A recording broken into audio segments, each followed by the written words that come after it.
Bom, para destrinchar o que os diretores do Banco Central americano querem dizer e podem indicar, podem fazer ao longo dos próximos meses, a gente vai conversar agora com Bruno Perri, que é economista-chefe e cofundador da Fórum Investimentos. Bruno, obrigado por estar aqui com a gente no CNN Money. Qual a tua leitura a quente do que disseram os membros do Federal Reserve? Vem corte em 2026 e se vem, vem quando? Boa tarde. Olá, Fernando, boa tarde. Boa tarde aos telespectadores, obrigado pela oportunidade. Bom, como você já bem colocou, os mercados têm uma reação relativamente neutra ao documento, ainda estão absorvendo, né? O documento saiu faz poucos minutos, a gente aqui mesmo está lendo com calma aqui as informações, tentando resumir os pontos mais importantes, mas eu acho que, de forma geral, o documento ele veio em linha com as expectativas e ele trouxe algumas mensagens, né? Um pouco, a gente chamaria de mais rock, porque ele demonstrou, em relação à ata anterior, uma preocupação maior com o mercado de trabalho, né? Alguns diretores mostrando mais sensibilidade com essa piora paulatina, gradual do mercado de trabalho, que se mostrou um pouquinho mais forte aí nos últimos dados do payroll, lembrando que houve aquela interrupção dos dados, né? Mas também trouxe uma preocupação adicional ali, talvez em menor grau do que anteriormente, com o impacto de tarifas, né, que foram parcialmente revertidas em alguns casos ali pelo Trump em relação a alimentos, mas há uma incerteza em relação a essa política tarifária para o ano que vem e também com uma certa resistência da inflação de serviços, né? Então, reforçou bastante aquela mensagem data dependent, né? De que ele não tem um recado tão direcional como ele vinha tendo no começo do ano para cá, né? Como ele começou 2025, assumindo tantos compromissos para o ano que vem, mas sinalizando que deve haver cortes no ano que vem, né? Não devem ser cortes contínuos. Então reforça essa mensagem de que provavelmente em janeiro a gente vai ver o FONC mantendo as taxas de juros constantes, né? Para talvez em março ou até depois eventualmente retomar, mas ali com muita sensibilidade, né? Em relação ao mercado de trabalho, que vem ganhando importância relativa, né, dentro da matriz de risco do Federal Reserve e também, principalmente, os núcleos de inflação. Lembrando que ano que vem tem aí a possível troca já do presidente do Federal Reserve, né, para um nome mais alinhado ao Trump, que deve ser um voto favorável a mais cortes. Essa situação de esperar para ver do Federal Reserve, que fica cada vez mais clara na sua comunicação, ela pode ser explicada por quê? Assim, é uma atitude demasiadamente conservadora do Fed na tua avaliação, ou a gente vive um momento em que os indicadores econômicos não trazem muita clareza e aí por isso o Fed opta em ser mais conservador? Olha, eu acho que ela é conservadora, mas o Federal Reserve, historicamente, ele é um banco central conservador, né? Ele mantém essa postura ali de ter bastante, passar previsibilidade nas suas movimentações. É raro a gente ver o Federal Reserve tomar decisões inesperadas, como a gente viu, por exemplo, quando a pandemia estourou, exatamente naquele mês, eles tomaram uma decisão inesperada porque eles anteviram os impactos da pandemia que o mercado ainda não antevia. Mas olhando para os dados econômicos americanos, né, a gente teve um PIB do terceiro tri, tudo bem, é um dado um pouquinho defasado, mas muito acima das expectativas. O mercado de trabalho, ele mostra desaceleração, mas ele não está tão distante assim ainda de taxas de desemprego próximas às mínimas históricas. A gente ainda vê rendimentos reais crescentes, né? E enquanto a inflação, olhando não ali os últimos 12 meses, mas olhando a inflação como ela vem rodando no último trimestre e anualizando, ela ainda não está no centro da meta, né? Então, não dá para ele ser tão agressivo. E aí você colocou um número muito importante, que é aquela taxa de equilíbrio, né? Se ele cortar muito, ele vai estar num patamar muito estimulativo, sendo que a inflação ainda nem está no centro da meta. Então, essa cautela é importante. Ele está assumindo ali um duplo mandato, falando, bom, eu vou levar a inflação para o centro da meta, mas eu não posso permitir, né, que o mercado de trabalho se deteriore demais. Eu estou tentando coordenar essas duas variáveis. Então, essa postura cautelosa focada em dados, né, ela dá não necessariamente tanta previsibilidade para o mercado, porque depende de como vão vir os dados, mas dá essa transparência para o mercado do que está sendo olhado pela autoridade monetária para tomar a decisão. E Bruno, hoje, diante desse duplo mandato do Fed, te parece ter mais dúvida ou... Porque a gente tem vivido momentos muito curiosos na economia, porque os indicadores, eles, nos Estados Unidos, por uma série de fatores distintos dos nossos, né? A gente teve shutdown, a gente teve tarifas, expectativa do impacto das tarifas, depois volta atrás, impacto não tão grande assim.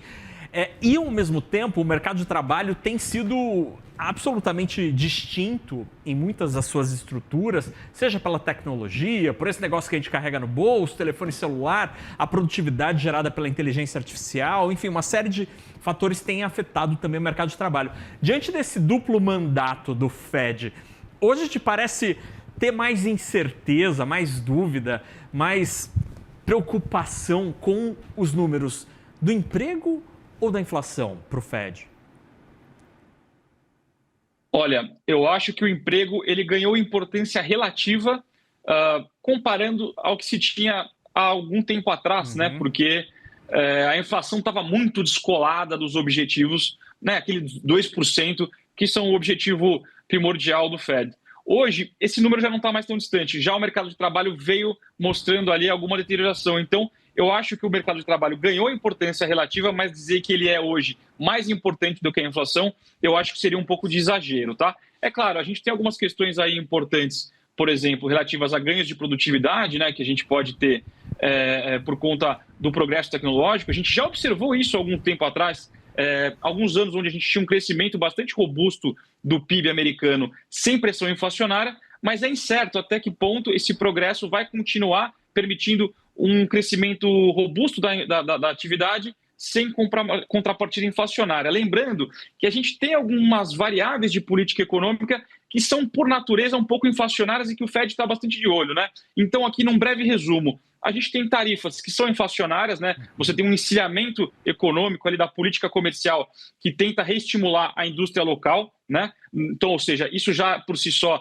fecha um pouco a economia para produtos mais baratos do exterior. Você tem a depreciação do dólar em relação a várias moedas, a uma grande cesta de moedas, o que é importante, né? Você tem um mercado de trabalho relativamente apertado no momento que o Trump fecha a economia para a imigração, dificulta a entrada de novos trabalhadores. Então, isso entra aí num grande liquidificador que o Fed tenta monitorar e falar, bom, até onde a gente tem que apertar a economia pensando nisso, mas não deixar desandar aqui variáveis importantes do dia a dia, como o próprio mercado de trabalho. Lembrando, não existe um problema de desemprego nos Estados Unidos. Eles são bem sensíveis ali a projeções e a variações na margem, né? Mas o grande objetivo vai continuar sendo trazer a inflação para os 2%.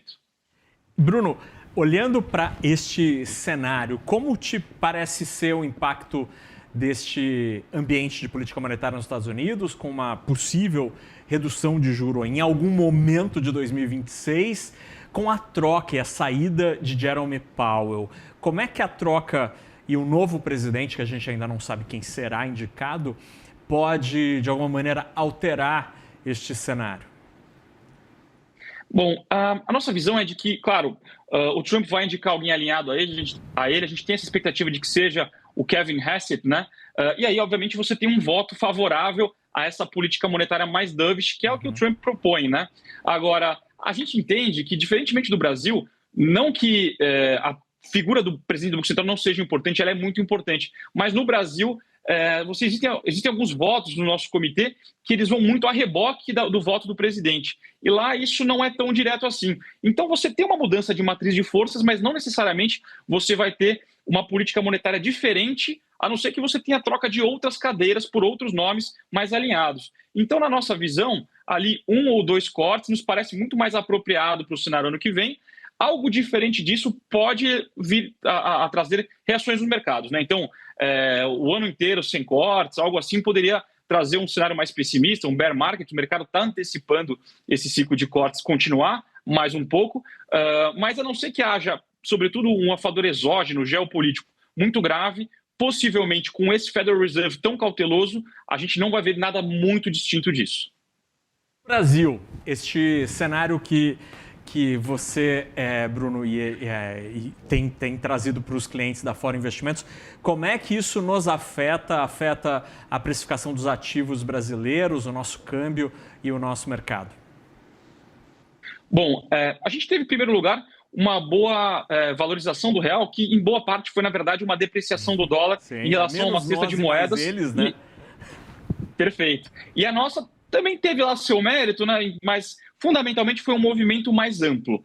É claro que mais ou menos cortes nos Estados Unidos, a gente vai ter movimentações aí na nossa taxa de câmbio. Lembrando que tem essa importância do diferencial de taxa de juros, né? E a gente deve entrar num ciclo de cortes aqui também no Brasil. Então, havendo um pouco mais de cortes lá, talvez a gente tenha mais espaço para cortes aqui, sem mexer, sem prejudicar a taxa de câmbio, que, né, uma depreciação da taxa de câmbio é algo claramente inflacionário. Por aqui, além disso, né, a gente tem essa questão eleitoral. Então, é difícil a gente separar quais vão ser os efeitos, né? Mas no Brasil, um cenário de cortes de juros nos Estados Unidos, e aí a gente tem uma visão aqui de que há ainda uma tendência mais ampla de perda de valor relativo do dólar por conta dessa política econômica um pouco mais incerta dos Estados Unidos, desde a questão das tarifas, dentre outras coisas. E aí a gente vê alguns bancos centrais trocando um pouco das reservas em dólar por ouro e até explicando aí um pouco desse movimento de valorização do ouro. Então, esse movimento de apreciação do real, mais por conta da depreciação do dólar, é favorável, ajuda a inflação, dá mais espaço para corte de juros aqui no Brasil, sem que a gente tenha um repique inflacionário, aí fazendo aquela limitação de economista, tudo mais constante, né? Não tendo nenhuma crise grave aqui dentro por algum outro fator. E Bruno, eu vou te perguntar sobre Selic, mas antes, eu queria uma avaliação tua sobre este ano que está terminando para a Bolsa de maneira absolutamente brilhante, talvez surpreendente, uma valorização de mais de 30% do Ibovespa, é algo que pouca gente previa no começo do ano. O que aconteceu com a nossa Bolsa? O que deu gás para o Ibovespa? Olha, a gente tem uma série de fatores, né? Esse ciclo de cortes nos Estados Unidos, ele favorece, a gente teve um movimento de aumento de apetite ao risco. Então, se a gente olhar, a grande maioria das bolsas de países emergentes tiveram um bom desempenho ao longo de 2025. Então, a maioria das bolsas aqui da América Latina, leste europeu, alguns países africanos, tiveram bom desempenho nas moedas locais e em dólar. Então, esse é um fator preponderante. Agora, o Brasil se destacou ainda assim. Não foi a bolsa que mais se valorizou, mas teve um destaque. Um dos pontos que eu traria é que nesse movimento de apetite ao risco, né, a gente teve o Brasil com valuations bastante descontados, né? A bolsa vinha, vamos dizer aí, para um comentário aqui, uma expressão de mercado, vinha a preços meio largada, né? Então isso ajudou com que tivesse um movimento de valorização. Até hoje, se a gente olha aí os múltiplos de negociação da bolsa, a gente vê que ela ainda não está tão cara em relação às médias históricas. A gente teve um fechamento de curva de juros importante no Brasil, né? Seja por essa melhora na taxa de câmbio, seja por fatores relacionados à nossa inflação, muito mais bem comportada, fechando muito mais bem comportada esse ano do que a gente teve no ano passado. E taxa de juros, né, curva de juros mais fechada, é taxa de desconto menor, e isso faz com que os papéis se valorizem, né? E a gente tem aí um mercado que olha para o ano que vem como um ano de oportunidades, né? Um ano de juros mais baixos, um ano eleitoral onde a gente pode ter uma mudança de política fiscal. Então, parte disso foi essa antecipação. Então, dá para a gente dizer, né? Teve também ali, ao longo do ano, no meio do ano, reversão de tarifas, que a gente fecha 2025 muito melhor do que a gente fechou 2024 e que 2026, embora tenha desafios significativos, sobretudo do ponto de vista fiscal, que eu acho que é a tecla que todo mundo bate, a gente tem aí coisas aí que podem favorecer os resultados das empresas, ajudar o caixa, né? Juros mais baixos significam serviços de dívidas menores. Então, tudo isso impulsionou o resultado das nossas companhias na Bolsa e também deve melhorar também os números operacionais das empresas. Bruno, em 30 segundos, quando que o juro deve cair aqui no Brasil? Vai ser em janeiro ou em março ou algum outro mês? Resumo rápido, com esse número do mercado de trabalho que a gente viu hoje, né, super forte, e a inflação melhorando, mas ainda com alguns pontos de risco ali na inflação de serviços, nossa expectativa é que fica para março o primeiro corte. Muito bem, a gente conversou com o Bruno Perri, que é economista-chefe e cofundador da Fórum Investimentos, nossos vizinhos aqui de Alameda Santos, aqui pertinho da Paulista. Bruno, obrigado pela conversa, um ótimo ano de 2026. Um ótimo ano, obrigado e até mais. Até mais, tchau, tchau.